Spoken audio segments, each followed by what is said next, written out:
This episode of Cognitive Dissonance is brought to you by our patrons. You fucking rock. Be advised that this show is not for children, the faint of heart, or the easily offended. The explicit tag is there for a reason.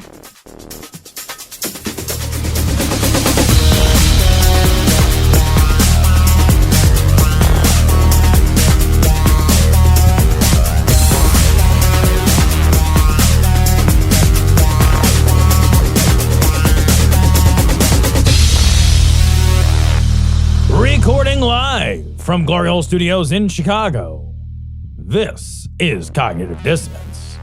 Every episode we blast anyone who gets in our way. We bring critical thinking, skepticism, and fiddle that knob, buddy. Hey, buddy. How's that knob going? Hey, buddy. I'm gonna, you know what? I'm excited. Hey, buddy. I'm gonna fiddle mine. I'm gonna fiddle mine. It gets a little loud. Oh, it does. It gets a little loud. It does. You got a new toy in the glory hole. Toy in the glory hole. And if you want a new toy in the glory hole, all you have to do is go to adamandeve.com. Type in Glory at checkout, 50% off almost any item. We didn't even finish, and I got the Adam and Eve ad in. But I know that it's skeptical. It's political, and there is no welcome at. This is episode 495 of Cognitive Dissonance. And Cecil, we are starting a new old venture. Yeah. That's Vulgarity for Charity, man. Vulgarity for Charity. Super excited, buddy. I love Vulgarity for Charity. Here's what I love about Vulgarity for Charity. There's a part of me, and it's most of me. And I spend 360 days out of the year repressing this part of me. The part of me that desires nothing more than to unleash an avalanche of cruelty upon the world. And for just a handful of days, for charity nonetheless, I get to realize my full potential as a person. And by person, I mean asshole. A bad person. A very bad person. And we do it for money. And we do it for, well, not our money. Not our charity. Money. When we do it for your money to give to modest needs. And so here's how it works. You donate $50 to Vulgarity for Charity. To do that, all you have to do is go to modestneeds.org. Once you get there, pick anybody story who you think is moving. And there's dozens of these stories. There's a lot like Kiva where someone is looking for money. Now, this isn't money for someone who is destitute, who is on the street, homeless. These are people who can possibly fall into homelessness if you don't help them now. They're on the cusp. Yeah, they're on the cusp. It's not for people who have significant need. They have a modest need. They need help with their electrical bill. They need help paying their car payment because they're 2 months behind. They need help with some sort of dental operation that they cannot pay for. Right. And they're behind on bills and they need to pay this money. And you can go and help them. You can donate 50 or more. We encourage you to donate as much as you can. 50 will get you a roast though. Right. So all you need to do is donate 50 and you can get a roast. You send a proof of that donation to vulgarityforcharity@gmail.com. And you tell us who you want to roast, what the person's name is, what they look like. If we don't know who they are, if it's not Donald Trump or somebody I know, don't tell us, be like, yeah, I want you to roast my brother Dave, and you don't send a picture and you don't tell us about him. We don't know anything about Dave to roast him. Yeah, give us some details about who they are, and you'll get a much more personalized roast. Yeah, and we will roast these people on upcoming shows. We are going to go through them. We are excited this year because there's $100,000 match. Yeah, let's talk about that. Last year, it was kind of incredible. Last year, there was a single anonymous donor who agreed to match $50,000. Yeah. And with the help of that donor and the support of all the listeners from our show and from the PIAT, the Puzzle with Thunderstorm shows, collectively, we raised $122,000 for charity. We had the opportunity to meet Keith. He's the guy that started and runs Modest Needs. I almost said Vulgarity for Charity. Modest Needs. And, he told us that $122,000 basically funded 2 months of their operation. Yeah.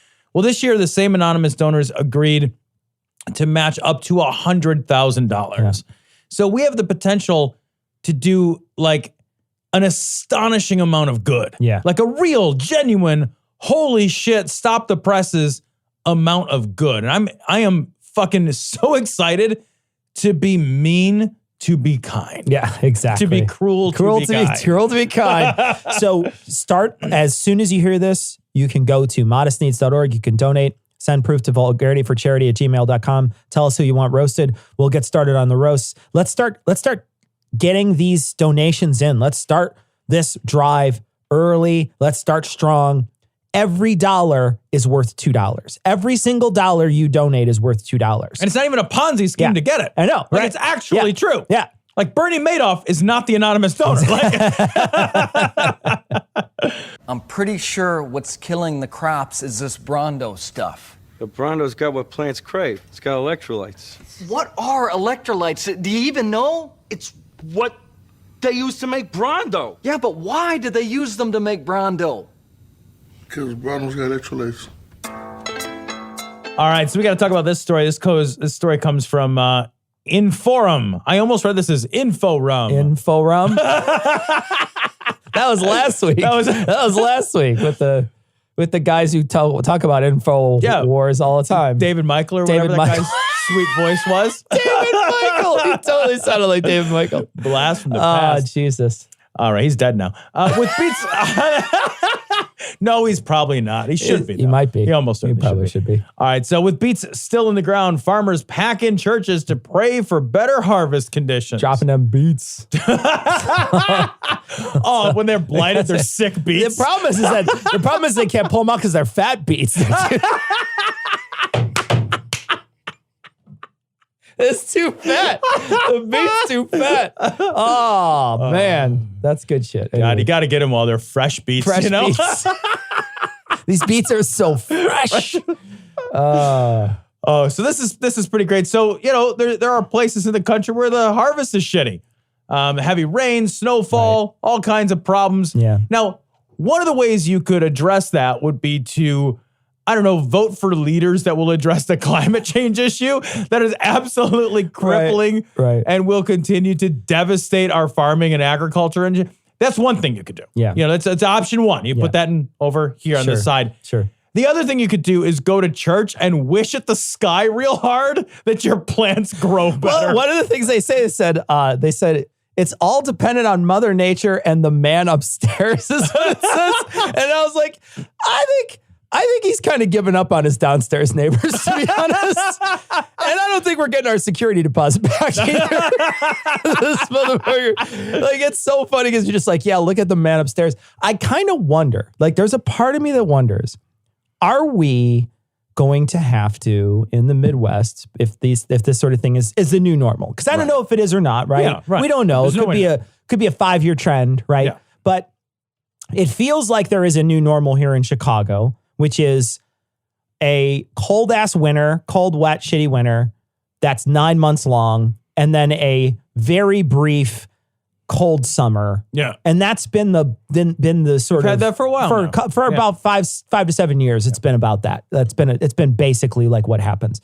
So I don't know if it's the new normal or not. It could just be like a 5-year trend, right? And then it goes back to where it was. Maybe there's a possibility.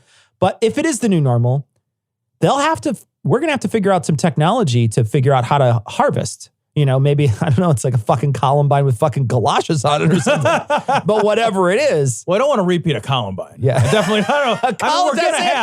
I meant a Columbine. But yeah. Oh, I mean, it depends on how apocalyptic it gets, I guess. It could be a Columbine. I do like in this article, too, that the guy says it's a perfect storm of low prices and high costs. And it's like, yeah, and, you know, trade wars with China, which are crippling our agriculture exports, right? Like, well, that's what he said. Let's go to church. Yeah, shitty. And you know, like, look at how much we're having to subsidize these farmers too now. Oh, yeah. That's what's going to happen is that the only way you're going to be able to keep that fucking rural vote is if you subsidize them. Because if you didn't subsidize them for the losses that you're going to incur with this trade war and also with the climate change, then they're never going to vote for you. So in other words, if the free market were to decide. If the free market. So if we were to yeah. use capitalism, weird. for That'd be example, weird. which, don't get me wrong, I'm not advocating an unfettered free market capitalist society because it would crush these people. Yeah. And I need them because I want to eat food. I like beets. Right? I just think it's so funny that these guys are like, well, you know, the free market and capitalism and the American dollar. Yeah. And it's like, really? Because someone's paying you not to grow stuff today. I know. Yeah. Like, it's like, what are you fucking kidding me? Yeah, that's so true too. And it's so funny too, because it's all the people in the world who catch this, fuck socialism, fuck this. But the moment they need help, the moment they need to be some governmental safety net, they're the first ones to be Hands like, up. yeah, absolutely, let me get it. Yeah, I need the food stamps because the crop didn't come in this year. But I'm different than those other people. I don't want Medicare for all, but I definitely want Medicare for me when I'm old enough. Right. Fucking A. Yeah. I'm here in Missouri, or as you may know it, Iowa or Ohio or East Dakota. The Midwest is home to such large corporations as General Motors, Target, McDonald's, as well as your Facebook friends that keep trying to get you to buy into their not a pyramid scheme company. That is definitely a pyramid scheme company. Who hits accept on that? I don't know who wants updates from the fucking Missouri Journal or whatever the fuck this is. All right, this story comes from kansascity.com. In other words, Kansas City has a website, guys. That's great. So they have to do it outside of the state, but yeah. Missouri health director kept spreadsheet of Planned Parenthood patients' periods. That's hard to say, actually. I really only picked this story for the alliteration. Planned Parenthood periods. I was born positive. Oh man! All right, so I'm actually going to read a little bit from this article. This is good crazy. shit. This is good shit. The Missouri State Health Director, Dr. Randall Williams, testified at a state hearing Tuesday that he kept a spreadsheet to track the menstrual periods of women who visited Planned Parenthood, an action that one lawmaker has called on the governor to investigate. They actually wound up tracking newlyweds' bed sheets to see if they consummated their marriage too. They had very, very busy bodies there in the state of Kansas. A fucking spread. There's an app for this. Right. There's like fucking period. You should have just downloaded like 10,000 instances of different period trackers onto his phone. What the fuck, man? This is so creepy. Like, and part of the reason I grabbed this story, and I grabbed it right by the pussy, which was bleeding at the time. Absolutely. But, Yeah. like, It's easy though because it's got a string. He's just. You know what I like about us? Yeah. We're classy. That's what I like about us, is we're classy. Well, I grabbed this story because it's like, these fucking Republican nut jobs are always like, I don't want the government meddling in my business. I have an Excel spreadsheet of when your crotch is bleeding. I know when you're supposed to be in the tent in the yard. Okay, equals some B4J9. Hey, you're ovulating.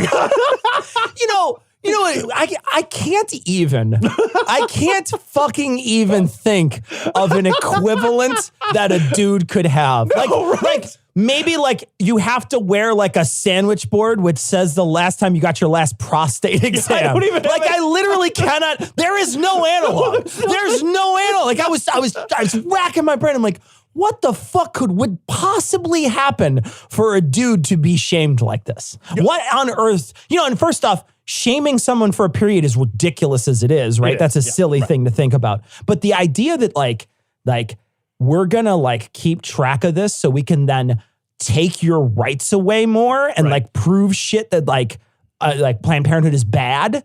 Like that's a whole new level of violation of people and taking away their rights. It's just, it's like a fucking twister. I don't think that it's not to be expected in Kansas City. No, I get it. Yeah. In Kansas City, if the worst thing that happens to you in Kansas City is that the governor knows when you're fucking bleeding, that's a good day in Kansas.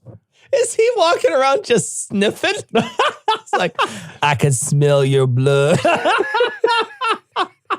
What kind of creepy shit is going on in Missouri? Jesus what is Christ. wrong with you fucking people? I don't even know. I was reading this, like the whole time I'm reading this article, my mouth is wide open.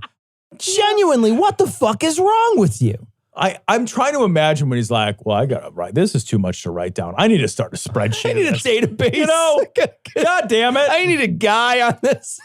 He's like, at some point, he's doing the mundane task of building a spreadsheet. Like, okay, I'm just going to put the names and the column heading and then period date. And then at some point, you're going to have to look at that spreadsheet and be like, no, this is weird. I shouldn't be doing this. Why am I doing this? Thank God we have some kind of like modern technology though, and it doesn't have to be like a string of beads or something that he's using to figure this out. It's just like giving the garbage collectors go out and like collect tampons from the trash. Right? Like it's seriously that invasive. It is it's crazy invasive. It's wildly, horrifyingly invasive. It'd be like if somebody was like, all right, we're going to go ahead and keep track of the corn in your shit. Yeah. Like, what are you talking about? I just genuinely like cannot figure, like when I heard this, I'm like, you might as well just stand outside, have a guy with a clipboard, make people drop their pants. Yeah. Like that's how it should, like, I mean, it's just unbelievable. And then what's the reason that they're keeping this? Like, what is the reason? So they were trying to keep track of failed abortion attempts, basically to make Planned Parenthood look bad. Right. They're trying to discredit Planned Parenthood to take rights away from women. Well, the best way to take rights away from women is to be intensely, crazily obtrusive. So just weird. Always, is there a way get out of my womb? Literally get out of there. What the fuck? Exactly. Jesus. What is there a way that we could just like force them to leave the union? Like, is there a way you could just be like, you know what? Nobody goes there. We're just going to put a big fence around that. Do you ever think winning the Civil War was more of a loss? Right, than it really was. Like it's like you win some, you lose some. I feel like we lost some. Yeah, right. Yeah. Did we cut off our nose to spite our face on that one? Maybe we should have been like, oh, you guys are leaving. I literally could not believe this story when I read it. I couldn't fucking believe it. Fucking crazy. I do want everyone to feel comfortable. That's why I'd like to talk to you about Jesus. It doesn't matter if you're religious or not. Does anything make you feel more uncomfortable than some stranger going, I'd like to talk to you about Jesus? You could say that to the Pope. I want to talk to you about Jesus. You'd be like, easy, freak. This story I just grabbed because I love this story. This is amazing. It only barely fits the show. I know, it's amazing. But it's so fucking good. great. So good. All right, so this is from people.com. Man, I love this so much. Man wearing Jesus Saves bib collapses during race, is given CPR by a man named Jesus. Jesus, yes. I love it. Guy's running a 10-mile race. This is exactly what it sounds like. Yeah. Guy's running a 10-mile race, has a fucking cardiac event. He's wearing the Jesus Saves bib, and some dude named Jesus rolls up and saves him. And it's fucking amazing. It's so good. It reminds me of the meme where it's like, everybody thank Jesus for the food, and it's one guy in a field. He's like, you're welcome. It's the guy, like, it's like one Mexican guy in a field, like, gracias, or de nada, or something. So fucking awesome. It's Irony Week in the news, though. Did you happen to see the story this week where, and this, again, it's only tangentially related to the show, but like on the MTA in New York, somebody saw a suspicious package and they called in the suspicious package, and the suspicious package turned out to be a suspicious package detector. I'm totally not kidding. That's amazing. They had this thing that was there to like help people better report suspicious packages. Right. They mislabeled it, and some fucking goober left it on the train before installing it. That's amazing. So somebody saw it and was like, well, that's suspicious. They called it in. That's so good. It's so great. This is so great. It's so great. This is good. Some days it's a good timeline. Some days this Jesus one is such a good timeline. Unlike Jesus, though, this guy is real. Is real, and also doesn't take all the credit for himself. Like he's like, oh no, there's a bunch of people there. Right. I did a little bit, but I didn't do it all. I didn't fucking And so it was a nice, to hear the way he talked was like really refreshing. He was just like, no, I just saw somebody down. I'm a nurse. I ran over. I immediately flipped him over. The guy's heart stopped for like 10 seconds. And I guess, if you want an authority on something being beating, then Jesus is a perfect authority for that. But who knew Jesus would be so good at cross-country running? Oh. You know what I mean? Oh. Right? Who knew? Oh. Who knew? Oh. Who knew? Oh. Somebody. Jeez. Jesus knew. His employees. No, bye. We did it, Mikey. We're super rich again. And I'm going to buy a car. The Volvo. No, Lindsay, you're not going to start spending money. And this is not a Volvo. Oh, that's from sitting on the copier. Lindsay, My car. This story comes from abcnews.go. Go to ABC News, I guess. .com. Christians want Belgian opera's naked Joan of Arc banned. Now, when I first read this, I was like, man, a whole Joan of Arc play where just they're naked the whole time. It's kind of awesome, actually. When I was a little kid, and like I didn't really understand how like sex worked at all, so I was like 30. I had 2 children. 30, 35. Yeah. So no, I thought dirty movies were just exactly the same as regular movies, but all the actors were just naked. It'd be like watching Godfather or something, but just everybody's naked. Al Pacino's Johnson's hanging out the whole time. I didn't know they were like supposed to be fucking. I knew they were naked. That makes perfect sense to like a 5-year-old mind. That's probably about how old it was. Like, it's a dirty movie, just where everybody's naked. So I was like, when I first read this, I was like, it's like Joan of Arc, but just like a dirty movie. Yeah, right. Well, it's not like that. It said like at one point in the play, after she's like burned alive, I think she's just topless. I don't even know if she's entirely naked. It wasn't clear from the article to me whether she was. And the fucking Christians, I love this. They're all like worked up about this. And I'm thinking like, and they're like, well, we find this offensive. And, you know, and I'm like, the part of it you should find offensive is when you burned people alive. Yeah, when you torture someone to death. Right. But they like that. That's like. The Christians like the tortured to death part. They're fans of it. They wear a cross. Yeah, okay. You know what I mean? You got me there. They're cool with that part. Right. They're like, that's not the offensive part. The offensive part is you might see a titty.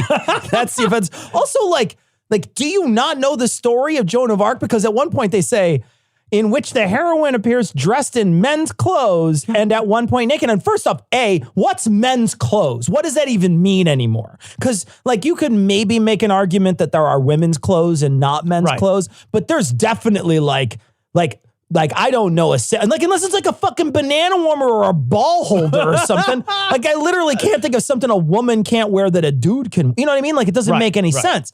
And that's what you're upset about? Like, do you not know history? Do you not know how she had to fucking like pretend she was a dude to like that's like the history. Like that's the story, man. If you don't do that, you didn't do it. Yeah. You didn't do the story. She didn't have fucking like tit armor pieces.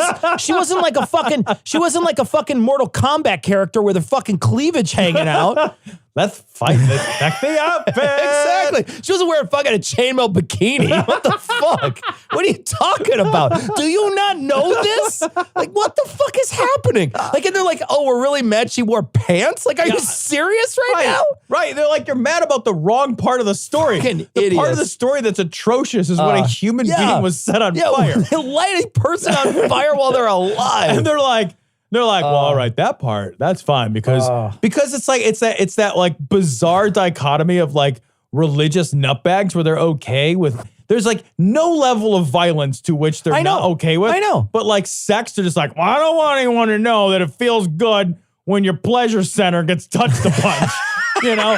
Oh, my God. What if you saw? I would hate for somebody to experience. What if somebody was on mission control down there? What would happen? What if somebody were to enjoy that? Well, I don't want to see that. I'd rather see somebody in terrible agony. We're still like that. We're still like that. Do you remember that movie, that movie about the TV ratings with the Christian people that control the TV ratings?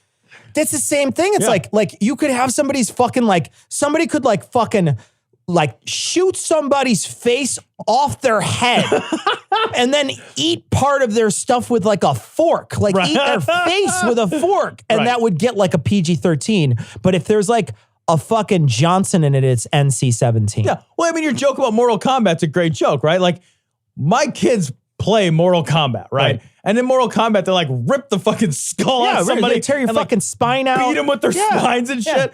But if you had the same game where somebody's like, I'll give you a hand job.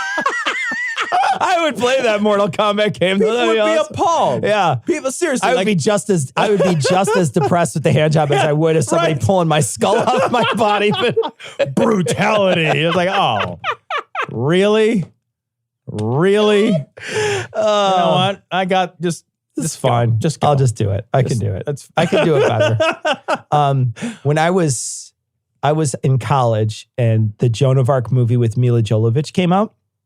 I watched that. And I was like excited to see it because it's a history movie and I want to go see it. And my niece was 6th, 7th grade at the time. Young, very young. Right.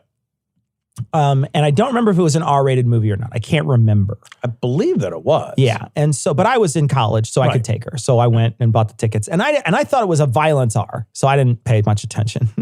It was not a violence R. Within the first 5 minutes of the movie, a woman is stabbed through the chest, pinned to a door with a sword, and someone rapes her corpse. I would say that's a violence R. I would say that's a violence R. I was like, the whole time looking at my niece, and I'm just like, maybe you shouldn't be here. And this is all my fault. Like, this is a long movie. Oh, Jesus, I keep thinking to myself, like, for the rest of my life, I'm just like, I clearly fucked her up with that movie. Like, I made a huge mistake. I wanted to see that movie, and I'm just like, this is not a good thing. Maybe you should close your eyes. Like, maybe we should go get red vines and out of here. Couldn't believe it. It's like the most disturbing scene you could possibly imagine your fucking 12-year-old niece to see. It's so terrible. All right, y'all. Hashtag preaching everywhere. Yes, I'll take a tall, non-fat, extra hot vanilla chai tea latte, please. Would that be all right? Would that be all right? Thank you. This is my favorite. Oh, this is great. This story comes from pinknews.co.uk. Homophobic hate preacher drowned out by street performers with saxophones. I want to play a piece of this just for you. I want to play a short clip of this guy getting drowned out by these, because it's genuinely, it's like num num num num. It's amazing. It's the most amazing shit. I see it alarms you, so I was wondering if maybe that bothered you. I'm not talking about it.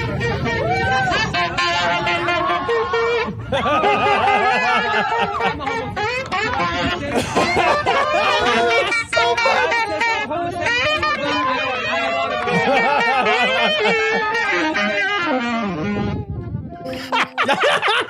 It's chaos. It's utter chaos. So what's happening is this guy's on this like little like scooter like thing. It's the best thing. And he's one hand driving the scooter. The other, he is playing the saxophone, and he's just driving in circles around this guy, and he can't say anything. It's genuinely my favorite shit. So there's two other instances of this that I've seen that are just so great. This week, there was a Trump rally here in Chicago. Mm-hmm. Trump came to visit Chicago, said it was a disgrace to the United States. And I was like, badge of honor. I was like, badge of honor. That's awesome. I love it when he thinks something's a disgrace, because that means we're doing something right. You know? Yeah. It's so it's only the disgraces so far that I'm aware of are Baltimore, all of California, Chicago. Yeah, Chicago. It's a huge amount of the population. It's a lot. It turns out a lot of people that didn't vote for him are the disgrace. Oh, weird. Let's put those in a bucket. But they have this thing at the Trump rallies here in Chicago. It's called Sousaphones Against Hate. And so a bunch of people will have their tubas and their trumpets and it's a marching band. And they march and just march with the group, and they just play music, and it says Sousaphones Against Hate, and they'll walk around, and it's the best shit ever. I love it so much. I actually took a video of it and posted it to our Facebook page so you could check it out there. But I was at the Trump rally this week, and at the Trump rally, there was one guy with a MAGA flag and a MAGA hat. He was on the other side of the barricade. And there's like 2,000 to 4,000 people on the other side protesting in front of Trump Plaza. And he's running back and forth with the flag. Now, this was when they just had the sidewalk closed off in front of Trump Plaza. Then they opened up our lane, the one lane. It would have been the westbound lane on Wacker. The upper Wacker. They closed the westbound lane down and moved the barricades back. He's still running back and forth with his flag. As soon as they opened it up to where there was just a one barrier in between us and not a full lane of traffic, I didn't see that guy again. I also saw two people standing there with hastily written signs that were like made by Mrs. Johnson's first grade class, right? They're like the worst, like not even cursive, just like Are they George Soros quality or no? Not even close to George Soros quality. That's what you guys got to pick up, you Republicans. You need to get yourself a George Soros like donor so your signs don't look so fucking terrible. They were on cardboard. And it was just two people out there to say, like, Trump is your president or whatever. And they were on the other side. And there were people arguing with him or whatever. And the only other person I saw that was anti was someone wearing a Blue Lives Matter flag. An anti. But they were inside the group. And they had the Blue Lives Matter flag on their back. And I don't think anybody recognized it was Blue Lives Matter. I recognized it was Blue Lives Matter because I quickly looked at it. I said to Sarah, I was like, is that a Blue Lives Matter flag? And Sarah's like, I don't know the difference. And so I pulled up my phone. I looked at it. I was like, that is a Blue Lives Matter flag.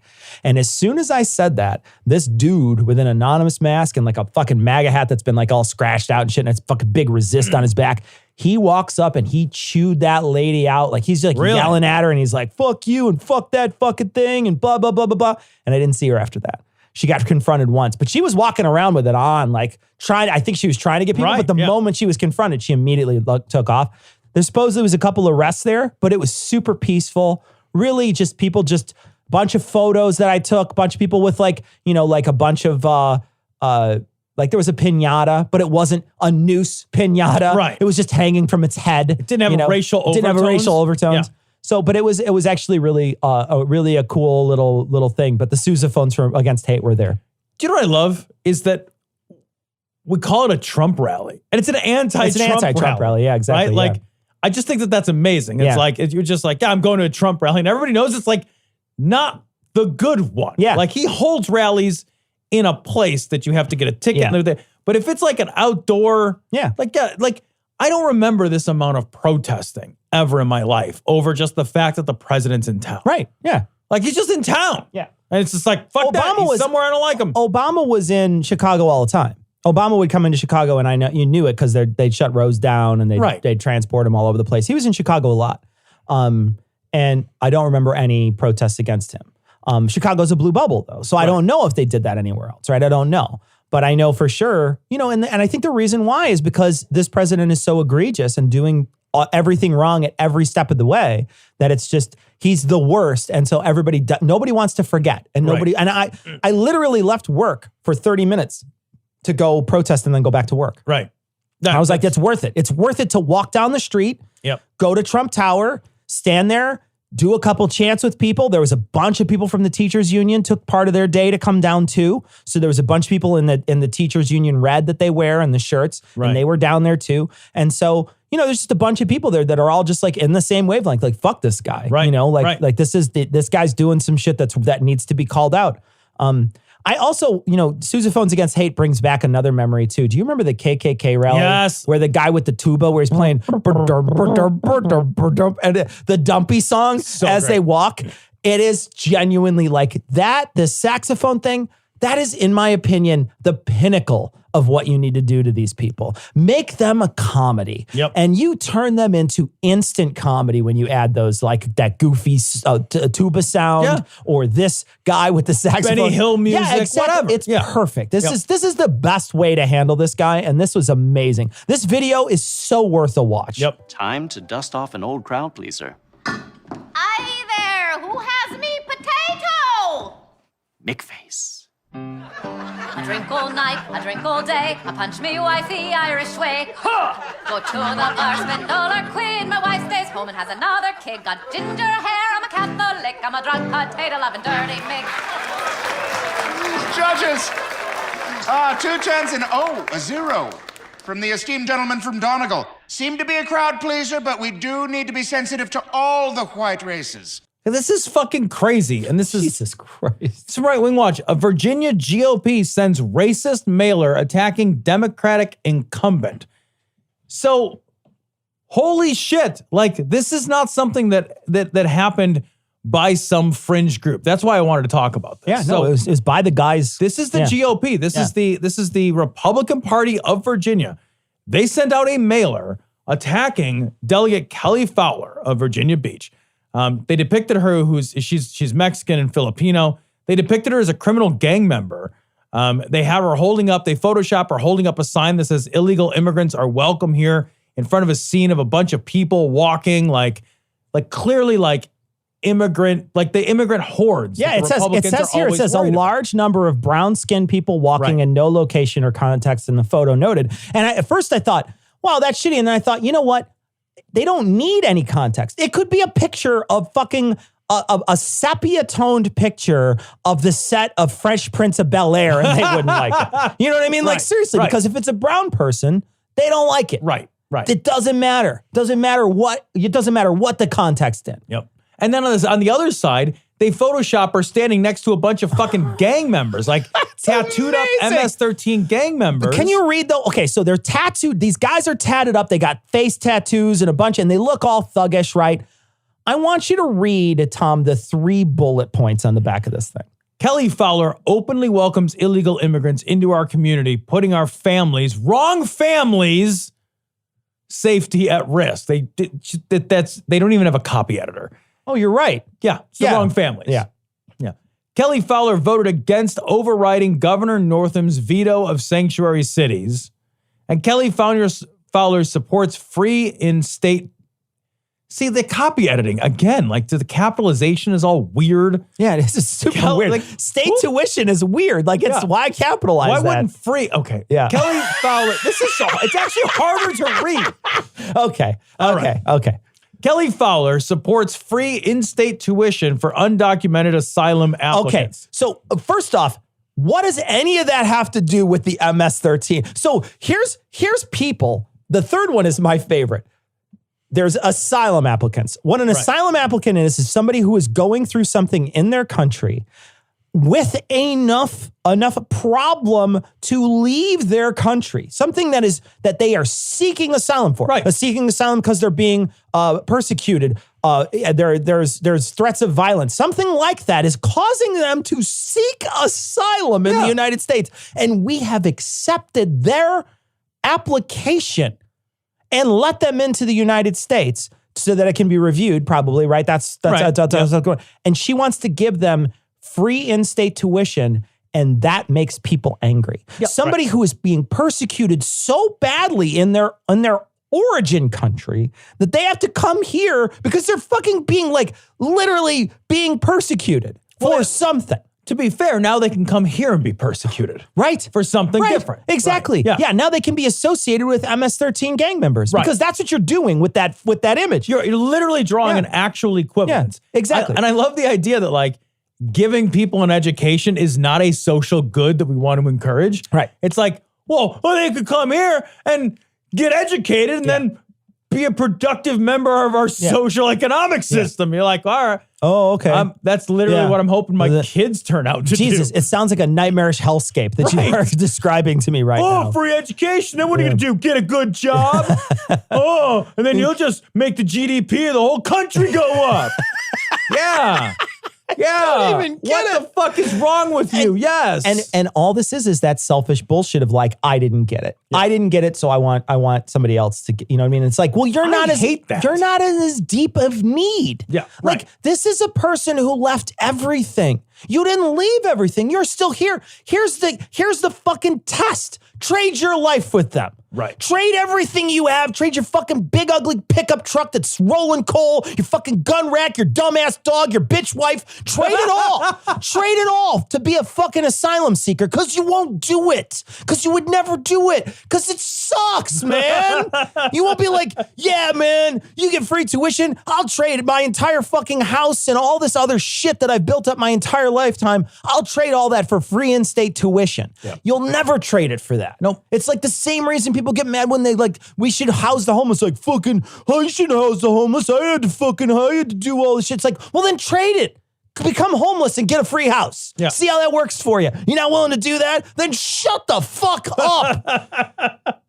I'll never understand the idea that if I have it hard, you should have it hard too. What the You know what? fuck? Hard. It's the more, you know what makes the world better is if I eat shit, you eat some shit too. Then we both ate some shit. And then it'd be like if I said, Cecil, I'm having back surgery, so you need to have back surgery. I know you don't have to have it. Here's the thing. I will help you. I will do what that lady did in Misery and hit you in the fucking back with a sledgehammer. I don't understand a world where you're like, I could save you from this thing. Yeah. That I know I don't like because I experienced it. Yeah. That sucked when I did it. Yeah. Well, I don't want to be alone eating shit. That's the same people who are bitching about some college debt being taken away, but not all. And it's like, what I want is the people who are under crippling college debt to get away from it. And if I still have to pay my student loans, and trust me, I got a lot of goddamn student loans still, and I will have them until I die, I am okay with it. Yeah. I'm okay. I'm comfortable enough where I can make that payment every month, and I'm okay with it. As long as somebody who's not in fucking unbelievable crippling debt. I mean, like we're talking about like, I know what it's like to be under that kind of debt, right? I know what it's like to live like that. Back when I had more student loans, it was an interest-only payment for me. Right. An interest-only payment is, it's literally just nothing. Yeah, it buys you time. All it does is you are buying time to try to figure out how you're going to get up more money and pay that off. Right. I was lucky enough to accumulate enough money to reconsolidate some of those loans and pay some of the really high interest rates loans off. So I'm at a place now where I'm able to pay them down, but I'm not paying them down a lot. Right. But I'm okay with it. Yeah. Here's the thing. I'm okay with it. I'll be okay if they say, you know what? You just fall outside that bracket. Okay, I fall outside that bracket. I'll make it work. I'll be okay. But that person who's, went to college, never got a really great job afterwards, wound up getting a terrible degree like me, like a philosophy degree, which is a terrible idea. And then they never got anything afterwards and never wound up in a profession that, is paying them a lot of money. And they're still stuck under that crippling debt. I want them to get out of it. I just want them to get out of it. That's all. Yeah, but we do this in every aspect of life. Like we look at like doctors, and it's like, well, it's the best way to train a doctor to make them work 24 straight hours, yeah. And like, who I want treating me is an ER doctor who's like hopped up on vitamin B12 and fucking, energy drinks and trucker speed. That's who I want figuring out what, is that your heart or my heart? I can't tell. It's just beating so hard. I can't tell. Your pulse is 387. No, you're just, okay. But like we do this all the time. We do this for so many things. It's like, just because something sucked for you, it's like, well, I don't want to make it easy for the next guy because it wasn't easy for me. It's like, and we don't do that for the people we love. Like, we don't do that for our kids. No. All the time we look at our kids and we're like, yeah, you know what? That part of my life was suboptimal. I want to work hard to give you a better life. Sure. We're always doing that. And then as soon as we extend it one step out into the community, past the people that we love, it's like, well, one time I got stabbed in the eye, so everybody ought to get stabbed in the eye. And you're like, look around, like, what is happening? Yeah. Why are you like this? Yeah. I think that this particular, when they put her on the back with these MS-13s and they start making the equivalents to asylum seekers and MS-13 members, and you're just like, I can't believe that this person would. And they're right when they say, like sometimes there's an overblown word that they use. Well, they'll say racist. They'll be like, oh, this racist thing. No, this is genuinely a racist mailer. Like, this is genuinely a racist thing. The only reason they're doing it is because she's brown. Yeah. No, and she's not even the same kind of brown. I know. They don't even care. They don't even care. Brown's brown. Just take the drop. Like, you're like, no, MS-13 has nothing to do with like that part of the world. El Salvador is just a stone's throw away from the Philippines. Cecil. Buy a globe. You could get there by boat, I guess. So it's right next door. Yeah. I have a globe, and they're no more than 18 inches from one end of the globe to the other. It's like right there. It's so ridiculous. So terrible. China has total respect for Donald Trump's very, very large brain. They call her Pocahontas. I am the chosen one. You are fake news. Okay. I am the least racist person. Oh, look at my African American over here. Look at him. It's a camera. Grab him by the pussy. Stop it. So, Tom, this week in Trump, we have virtually nothing. We have the very big story is that the House of Representatives has endorsed an impeachment inquiry into Trump. The vote was 232 to 196. We'll talk about that in a second. Also, this week, Trump sets a fucking candy bar on a fucking kid's head instead of giving it to him in the bag. It's the meanest shit you've ever seen. It's so mean. And then also, Trump tweets out a fake photo of him giving a fucking medal to a dog with a little fucking paw print on it. And Trump tweeted that. It's our president tweeted that out. All right. Do you want to start serious or goofy? Let's start goofy. Let's go goofy. Okay. So let's talk about that. Let's talk, Tom, for a second about the video. This video is amazing. So there's a little kid in an inflatable. He's in an inflatable Minion outfit. And he comes up and he's kind of bopping up and down. And Trump, douchebag that he is, looks at him, and then he takes a fucking candy bar out, and then he sets it. He sets it on top of the Minion costume. And the kid can't even reach it. And it just falls out backwards. And Melania sees that and goes, yeah, I'll throw one there too. And puts one on top too. And it's the shittiest. It's so shitty. It's the shittiest thing you've ever seen me do. It's like, could you imagine? Here's what I thought of. Like, you know, when you come out of like a Subway or something in Chicago and there's like somebody with like a change cup, like it'd be like you walking up and taking it down and just throwing it on the ground, just being like, and like not giving it to him, like throwing it down on the ground, just being like, yeah, you could get that. You could pick that up. Like the thing is like, it's a line. So like the kid doesn't get that candy bar. He's got to keep going for the next photo op. So like he just leaves. The candy just falls on the ground. And it's just sitting there on the ground. It's sort of like putting money in front of a homeless guy and then kicking it down a sewer drain. And then knocking his cup out of his hand. It's so mean. It's so mean. And the worst part is Melania totally follows suit. It's just like, yeah, fuck that little kid. And he like takes the candy bar and he taps it on the kid's head. He taps it on his head. Play it. I want to see it again. There's nothing to even listen to, and I don't care. It's so funny. So he walks up, he takes it, he taps it on the kid's head, and then he sets it there like an asshole, and they both fall off. And he just walks away. He's just like, I'm all shitty.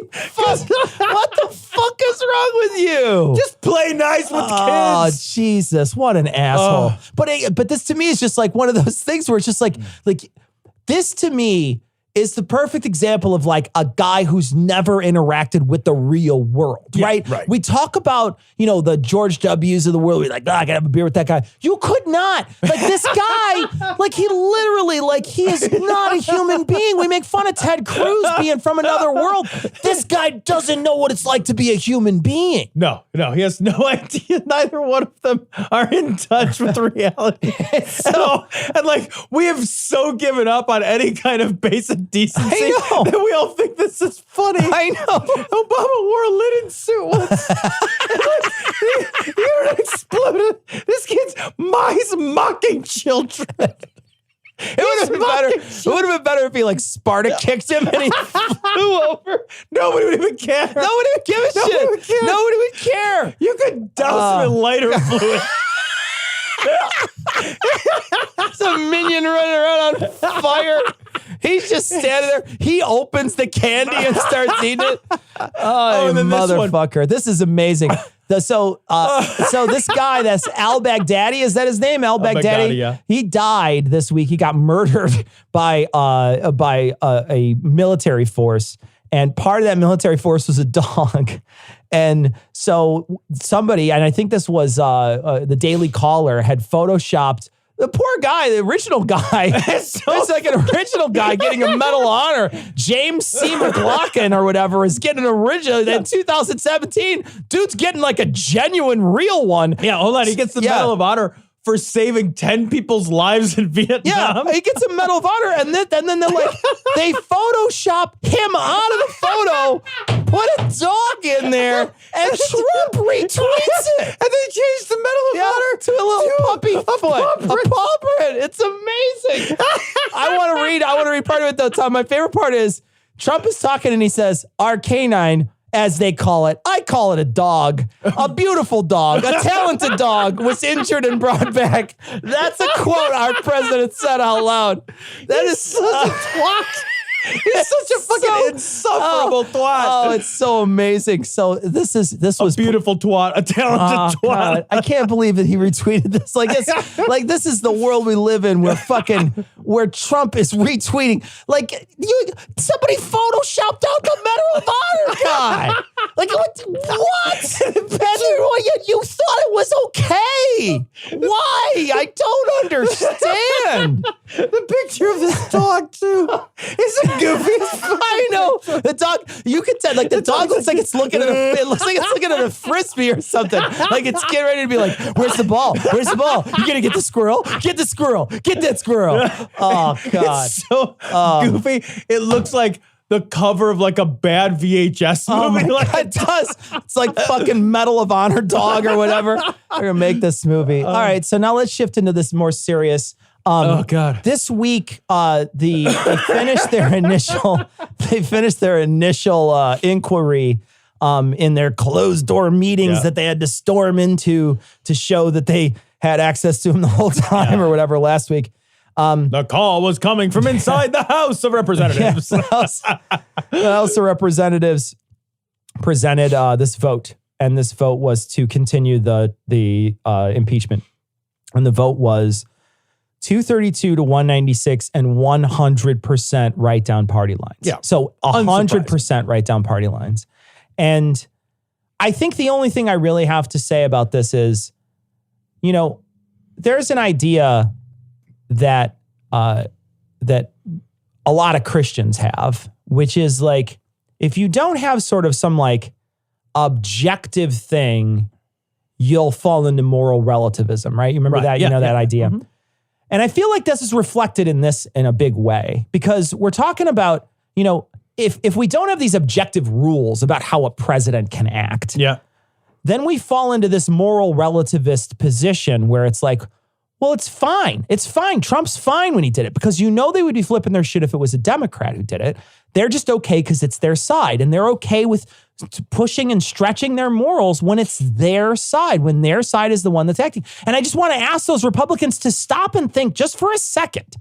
You already have the president who, as an incumbent, wields an immense amount of power as the incumbent. They are almost always ahead when it comes to the way votes fall in this country. It's a huge gain to just be the incumbent, right? So they're already ahead. And what you're saying is that from now on, it's totally fine for the president to withhold aid and to coax other nations to look into their political opponents. Because you got to take Trump out of the equation and just say, it's not about Trump. It's about whether this is okay. Yeah, is this an okay standard practice? And if it's not okay, then you got to say it's not okay, period. But there is no objective level. It's all about I gotta vote for my side. And that's what this vote says. Yeah. Oh, yeah. This vote says that they're saying there's nothing wrong with that. But that that's not how they really feel. Yeah, not how they really feel about it, in a sense, like if anyone were to do it. Because look at how much they bitched about Hillary, just Hillary's emails. Right. Yeah. Which were investigated again recently. Again. Which still adjudicating this. Yeah. Like that is so done. It's absurd how done this is. Yeah, I just think the problem, Cecil, is that right and wrong don't matter anymore. Like that in like they matter to you and they matter to like good, decent people, but they don't matter anymore. They don't matter in the sense that like they drive our decisions around politics. Like what drives our decisions around politics is pragmatism around the game. How am I going to win the game? How am I going to secure the vote? How would you feel if Obama did this? I would be appalled. You would be appalled, right? I would be appalled. Right. But I would not expect it to go different than the party line. I think politics is broken right now, man. I'd be very, very surprised. How do we fix it though? I have no idea how we fix it. Maybe we all need to decide that it's not about winning and losing and teams and all that, but it's been this way now for so long. Since the wedge issues, since Gingrich and the wedge issues. That's where I can kind of aim it, It feels genuinely broken, not damaged, not on the verge of breaking, but the system honestly feels broken. It feels so broken now. We have conversations when a new administration takes charge. We have new conversations where we hope they can get one thing done every 4 years. Yeah. The system, that's what that debate was talking about. Yeah. It's broken. And I don't mean it's breaking. I don't think it can be, I'm not certain it can be fixed in my lifetime. I'm not certain I will ever see what I would consider a functioning government. We certainly do not have what I would consider to be a functioning government right now. We have a skin of the teeth, edge of the fingernails kind of government, a holding on for dear life, patching holes kind of government. I don't think we have a big ideas, proactive, problem-solving, representing the American people government. If that's and the I don't case, think we're ever going to see if one in my that's the lifetime. case, if that's the case, then I think we could be genuinely fucked then. And I think that we might be. Yeah. I think we may live through the beginning and the acceleration of the final decline of American might, American power, American influence. I think this is I don't know it, but I can't help but feel like we are in a tailspin. Yeah. And that other nations are winning. China's winning. Yeah. Russia's winning right now. And they're not winning a little. They're winning like a whole big lot right now. Yeah. And I'm hard pressed to see how we don't continue to lose, because we can't accomplish anything domestically that is valuable. It's amazing how deeply divided this is, that nobody on that side thinks it's wrong. It blows me away that nobody thinks it's wrong. I mean, just say what happened out loud one time. Yeah. Just say it out loud one time. But they dispute that it even happened, Cecil. They dispute that they dispute that the call happened the way that the call happened from the transcript. We are at a place where we are in possession of the transcripts of calls, where we can read the words together and read them and say the same words and then decide that maybe it didn't happen that way. I mean, didn't he provide the transcript? Yeah, it literally, I don't understand how it's true, but I see it happen all the time. Well, that's not really how it worked. That's not really how it played out. And you watched it happen, and we hear it, you read it, and then like somebody says it didn't happen. There's been some seriously damning testimony in this behind closed doors. I mean, like some people that have been like there's been some serious shit that's gone down already. And Pelosi has already said out loud, this is an ironclad case. And you know, there's a lot of stuff you can bitch about Pelosi, but this is one of those things that I feel like she's probably right. But again, I don't think anything's going to happen in the Senate. I think if it goes like this here, there's nothing going to happen in the Senate. No, it won't. I think the best case scenario is that this drags on long enough to damage his 2020 election. I don't think he's not getting impeached. No, I mean, because we don't care about right and wrong. We care about winning and losing and teams and votes. Like that's what we care about. That's the thing that matters most to America. I do want to say this out loud though, and I think people need to hear it. The reason why this is even able to happen at this level is because people got out and voted in 2018. Yeah. The only reason, you know, this 232 to 196 even can happen. Yeah. And the only reason they're able to do any of this kind of investigation is because people got off their ass and actually voted, and they really flipped the fuck out of that house. Yeah. You know, was it a blue wave? Yeah, kind of was. 232 to 196 that's a big difference. It's a big gulf. And so the only reason is because people went out there and voted. And so don't stop, because this shows that elections have consequences, right? The election in 2016 had some serious consequences. You know, 2 Supreme Court justices, maybe 100 appointments to federal court. I don't even know, but an immense amount of hardline conservative judges to lower courts, along with 2 very hardline conservatives to the highest court in the land, along with, you know, a tax cut for just the rich, a giant deficit. Like there's huge consequences for the 2016 that you can see and count and measure. Right. And right now we can look and see and count and measure the 2018. Let's not neglect that 2020 needs to be just as bad. It needs to be just as much people come out and as they did, if not more, than in 2018. And I will say this, for all of my prior pessimism, the demographic reality is that America is a blue country. Yeah. That is the demographic reality. And the other demographic reality is that young people, the millennials, are the largest voting bloc, untapped, the largest, most powerful voice in the country that has yet to find its voice. And that is a blue voice. And once that country finds its voice and finds that it's a blue voice, it won't switch back. Yeah. Because the numbers are not with the red states. Yeah. They have to cheat to win. Yeah. All we need to do is flip it one time. You flip the whole thing. You flip the House, you flip the Senate, you flip the presidency, You get it one time. You show the people that have the numbers that they also have the power. Yeah. You demonstrate it. Yeah. And that's a game-changing phenomenon, social phenomenon. Until that happens, this fucking bickery bullshit is crippling us. Yeah. Everybody, let's sing this. You spin me right round, Jesus, right round, like a record, Jesus, right round, round, round. You spin me right round, Jesus, right round, like a record, Jesus, right round. Sing it out. This story comes from Right Wing Watch and Graham Watts. God orchestrated Trump's withdrawal from Syria to set up the last days. I love this clip because she's struggling so hard to make fun of something or to make sense of something that she does not fully approve of or understand. It is a moment of real out loud cognitive dissonance. That is exactly what this show is about. This entire clip is exactly as you described. So this is from the Jim Baker Show. I was asking you in the green room about your brother.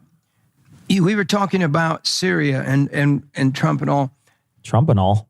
Isn't that what you give to a girl if you want to pay her $130,000? I spiked a drink with Trump and all. Trump and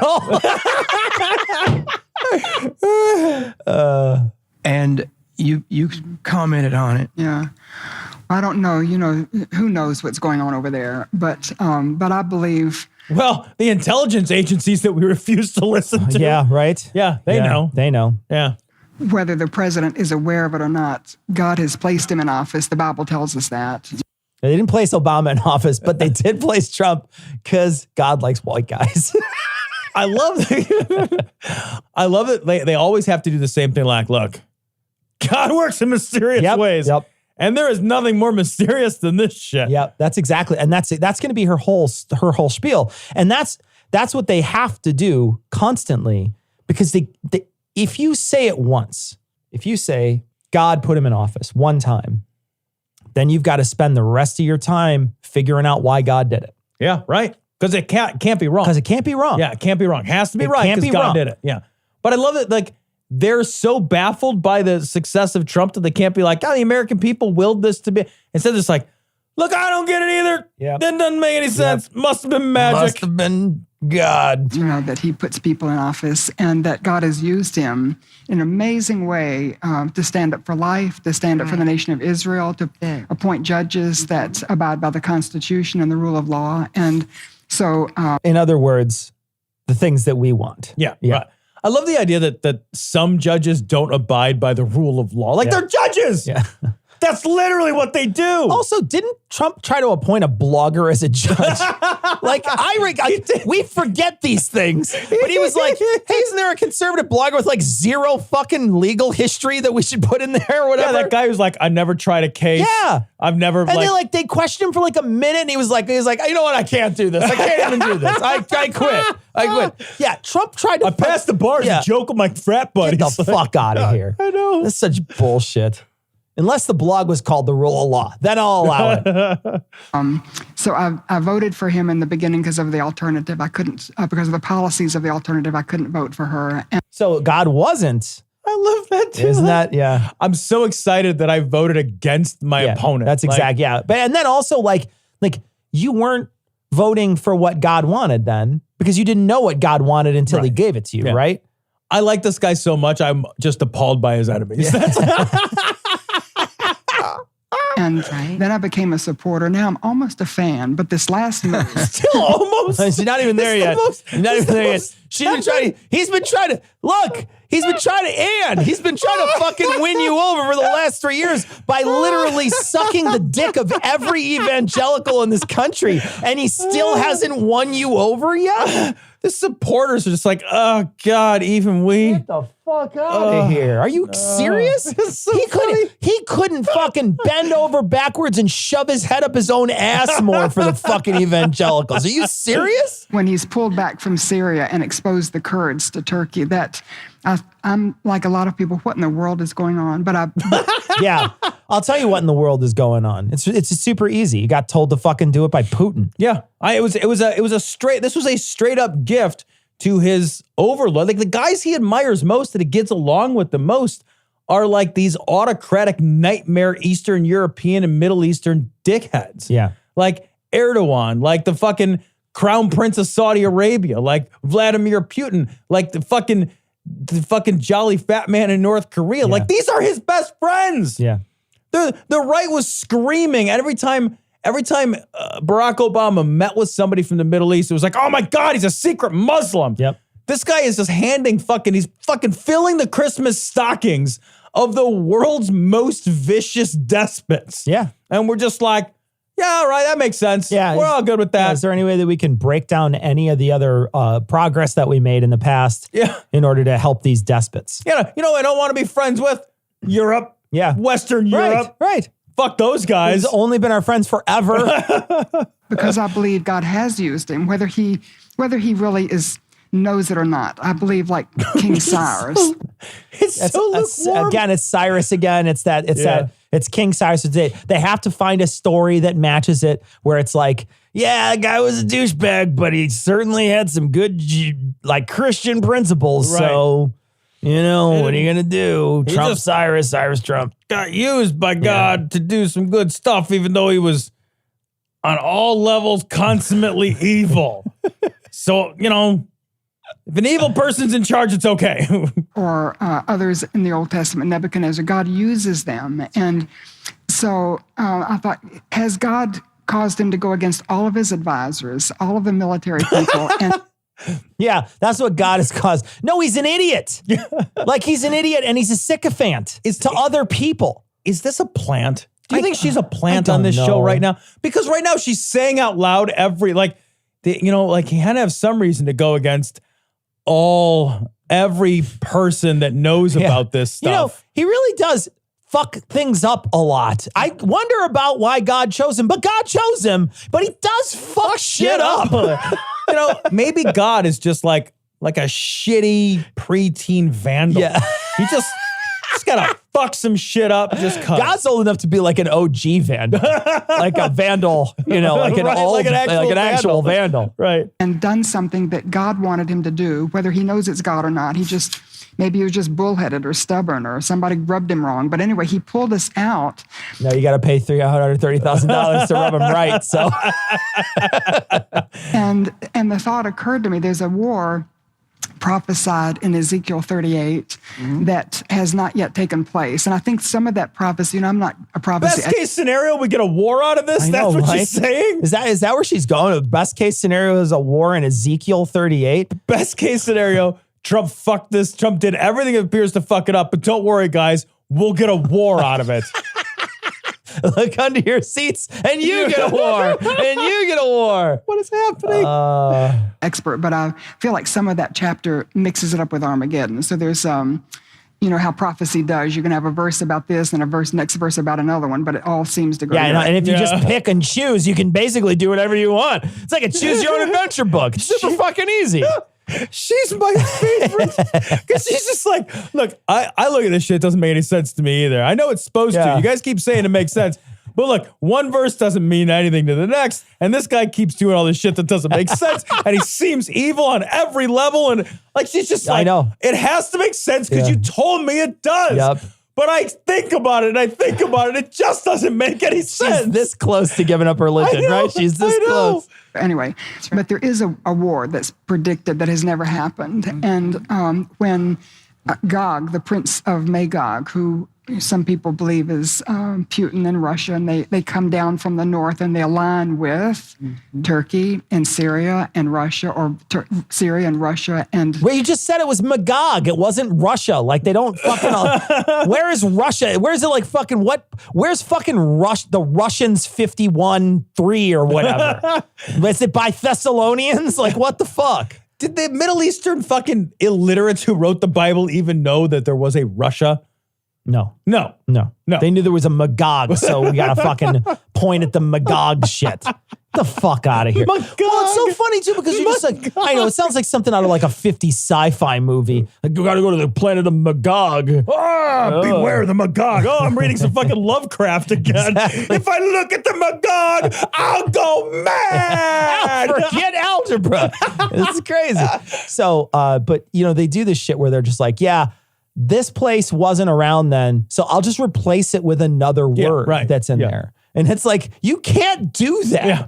You can't just be like, yeah, no, well, we didn't know there was a North America and we didn't know that there was going to be a San Salvador or whatever, but we'll just replace it with that. We replaced San Salvador with Magog. Do you think God will notice? Like, get the fuck out of here. I think Magog means polar bears with samurai swords. That's what I think it means. I think Magog feels like something you could probably search for on Pornhub. There's like an Urban Dictionary entry of like, and then gave her a Magog, you know what I mean? Yeah, you need a lot of cleanup. You better get some wipes.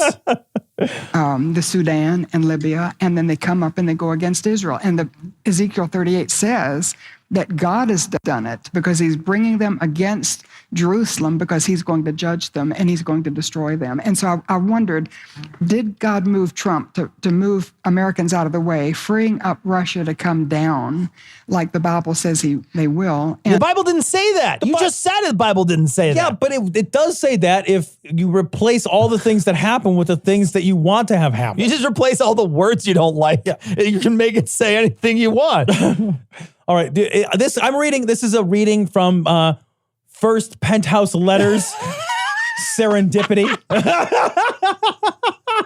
And lo, he stroketh her thigh. And then a friend who's in the news business sent me a picture of our American base in northern Syria that the day after we left was filled with Russian troops, and they had moved into our Russian base. Well, because why blow it up or do anything? Just take it. It's already there. They were like, thanks for the infrastructure. Like, cool. Yeah, it's like when you like abandon a car and someone takes it because they needed a car. Right? Yeah. Or a baby. Yeah. Or like if you like throw a box out and a homeless person takes the box. There's like a reason they took it, right? Or you throw a homeless person out. So baby to a homeless person. In northern Syria, so I'm just wondering if it's like a chessboard, and if the pieces are being moved to set up. It's like a risk board, to be fair. Yeah. Like, I mean, and somebody's going to get mad enough to flip it soon. Maybe the last of the last days, but maybe also that Ezekiel 38 war. That is, she can't, dude. That's my favorite thing we've listened to in a long time. It genuinely is awesome.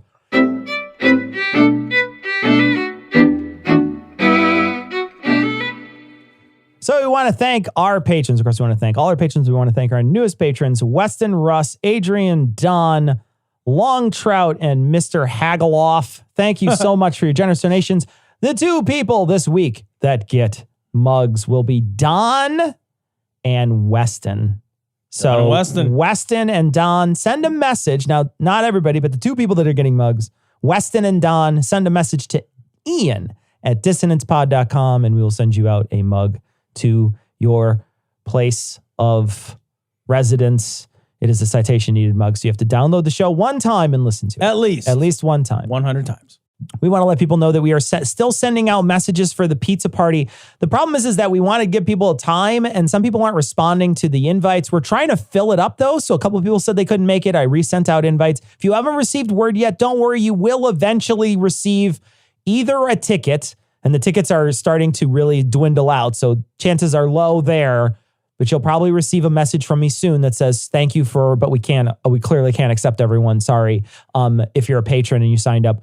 We have at this point over half the people have RSVP'd, but we still need to fill the room. We want to make sure we fill the room. So we're still working on that. If you get an Eventbrite ticket from us, and you see it's Eventbrite and you've been invited to the pizza party, please RSVP. Just RSVP to it so we know you're going to be there, or send us a message and say you can't, because we really need to make sure that we fill the room. We don't want to have like only half the number of seats go out and not. We want to make sure that that everybody who has an opportunity to come gets a chance to come. Well, at some point we'll have to call it, right? Yeah, we're gonna have to call it soon, but we want to make sure that that the people who initially got tickets, please respond as soon as you can. I think you have until noon today when this releases on Monday, but of course patrons will get this earlier. You'll have until noon Monday to RSVP. So check your email, check your spam, look for Eventbrite.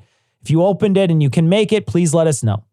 So we got a message from Brian, and Brian said, going on the local tap soon at the local watering hole sounds glorious. He sends us an image of Rocky Road Ice Cream Stout Cognitive Dissonance by Bottle Logic Brewing. Tom, you said it is a 10.32 ABV. That is significant. That's a 20 proof beer, dude. Is it really? That's a 20. That's like Mad Dog 2020 or something. That's significant. Now, Mad Dog 2020 is 20%, I think. Is it 20%? It's a 40. I think it's 40 proof, maybe. Holy shit! Yeah, because it's like maybe I'm wrong. Maybe I'm doubling it. It's possible I'm doubling it. Well, 10% is high for a beer. You're looking normally between 4 and 6%. Wow, so you fucking get hammered off that shit. That is a strong drink. We got a message from Jeff, and he was talking about The Family. So we watched The Family, and a bunch of people sent us messages. A lot of people liked it. So we might actually do something else. If you have another series or movie or something that you want us to watch, be sure to submit it to us. But Jeff says, while listening to your review, I remembered something I thought of when I was watching it. The dude at the end who's talking about shame and the hurtful, about shame and all that stuff, he says he sounds exactly like someone in the radical 12-step groups that Jeff's been to. That's interesting. It sounds that you're right. That does sound like somebody that would be at that sort of place, you know? There was another study recently that came out about 12-step groups that I saw again that just shows that they're just not. And how great they're just so bad. It's so bad. So bad. So we got a message from Kyle who says that he really loves the show, but he's got to say, I'm telling you, I love Giordano's deep dish. And it's okay to like stuff. We just don't. Whatever you like is okay. Yeah, it's okay to like stuff. You can like pineapple on your pizza. You can like whatever it is that you want. It's fine. Yeah. We don't all have to agree. Yeah, it's okay to like it. I personally don't like Giordano's thick crust. Actually, to be honest, not thick crust, their stuffed pizza. To be honest, I think I'm going to be real honest with you, Kyle.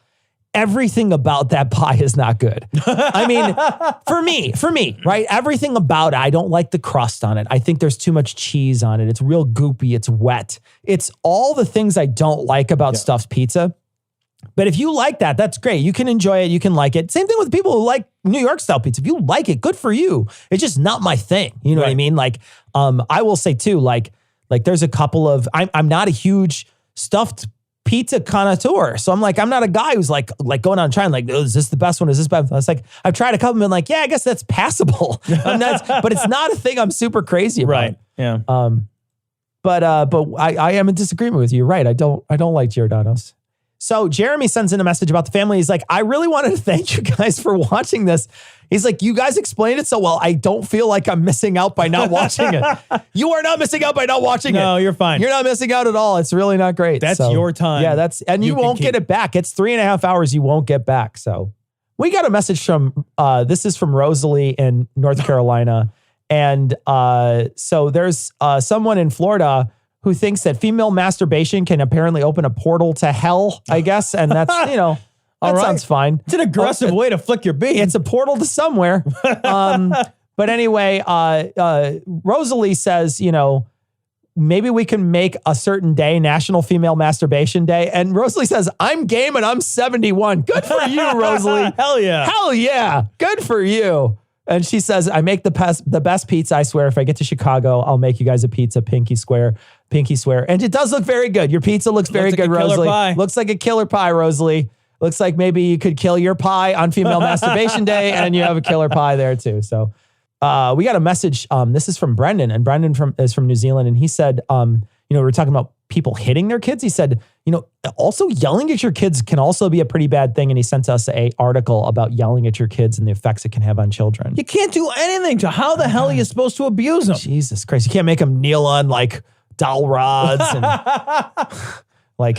why even have them? You can't choke them a little. It just, you know what? I just withhold my affection. That's So this is from Brian. Brian sent us a message. He wants us to answer a question for him. Hey, Cecil and Tom. I'm sure that you guys saw Trump getting booed at Game 5 of the World Series. At first, I was delighted to see him getting some small measure of his comeuppance. But the next morning, I was watching a liberal news program, and the host said that chanting, "Lock him up," was un-American. I'm curious, what was your take? On another note, my girlfriend Laura introduced me to you guys. She's the single best thing that's ever happened to me, and I can't imagine anything that would make me happier than I am when I'm with her. Laura, will you marry me? So, lock her up chance, lock him up chance at the Nationals game. I'm sure you tuned into the World Series, Tom. I haven't. I'm sure you tuned in. I recorded to the World it so Series. I could rewatch it over and over. The Nationals won, by the way. And is that? The Nationals was the place where he was booed. Okay. So when he came to the National Stadium, which is in Washington, D.C., he was booed there, and they chanted, "Lock him up." So lock him up is a mocking of lock her up. Right. Un-American, not un-American? I don't even know what un-American even means. Yeah, well, you know what I mean? Yeah, I think that's, Yeah, like that whole like terminology kind of makes me crazy. Can we just say stupid, not stupid? I think it's not stupid. I think it is a call back to his fucking vulgar behavior. And I think mocking somebody with their own vulgar behavior is perfectly fine. It's almost satirical. Yeah, and at this point, like at least there's something you could lock him up for instead of what they were chanting for her, which was nothing. That's the wonderful irony. Yeah, the irony of it is that he's actually a criminal. Right. like that's the irony. So I don't know. I don't feel like it's un-American. And first off, I agree with you. That's a stupid thing to say. Un-American is dumb. That liberal TV show, get the fuck out of here. Un-American. Are you the fucking arbiter of what's American and what's not American? Get the fuck out of here. And then secondly, of course, I think it's fine. I think it's perfectly fine. Otherwise, you have to get like a whole committee, like a house of un-American committee. To figure that question. It's too hard to do. You got to figure it out. I hope she says yes. Keep track of her periods in a spreadsheet. Oh, Jesus Christ. So we got a message. This is from Mark, and this is my favorite shit. He's talking about Chuck E. Cheese, and he's saying that he had a coworker who fucking loved Chuck E. Cheese, and he couldn't figure it out. And he said, "I was eating a Chuck E. Cheese as a child with my family, and the center of the pizza, we found a giant hair clump, like someone had pulled it out of the shower trying to throw it on the pizza." That's so amazing. That's so bad. It's so bad. Oh, God, could you imagine biting into it like you pull it out? No. Oh, Jesus Christ. Oh, it's the worst. He's asking if we've ever had Buddy's Pizza when we visited Michigan. Buddy is considered Michigan's best pizza, low bar, I know, which has received national attention and multiple awards. I've never been there. I don't remember ever being to a pizza place in Michigan. I always want to go to Connecticut though, or whatever, because don't they say like New Haven pizza is the best in the country all the time? It always gets voted like the best in the country. There's like either Connecticut or something, one of those fucking New England states. There's like a state that they're like, this is the best pizza in the country. And it's 100% every time. It's always the best. Yes. Yeah, on every single list that ever comes out, it's like Connecticut is always the best pizza. And then like there's like 2 places in New York, and then like Lou's is like 10 or something like that. They'll do that, which is wrong in my opinion, but whatever. You know? It's subjective, which is the thing. But it's crazy that it comes up a lot. Like it always comes up like number 1. So I'd like to go there to try that one. Maybe we should make a pilgrimage there. I'd be willing to go. Yeah. All right. So that is going to wrap it up for this week. We are going to leave you like we always do with the Skeptic's Creed. Credulity is not a virtue. It's fortune cookie cutter, mommy issue, hypno-Babylon bullshit. Couched in scientician, double bubble, toil and trouble, pseudo quasi-alternative, acupunctuating, pressurized, stereogram, pyramidal, free energy healing, watered downward spiral, brain deadpan sales pitch, late night info docutainment. Leo, Pisces, cancer cures, detox, reflex, foot massage, death in towers, tarot cards, psychic healing, crystal balls, Bigfoot, Yeti, aliens, churches, mosques and synagogues, temples, dragons, giant worms, Atlantis, dolphins, truthers, birthers, witches, wizards, vaccine nuts. shaman healers, evangelists, conspiracy, doublespeak, stigmata, nonsense. Expose your sides. Thrust your hands, bloody, evidential, conclusive. Doubt even this.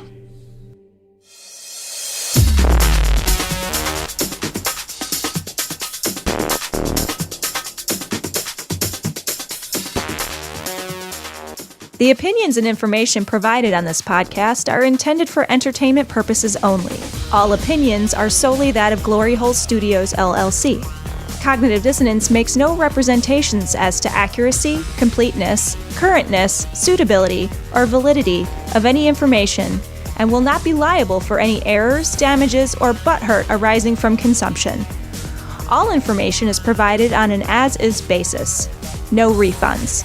Produced in association with the local Dairy Council and viewers like you.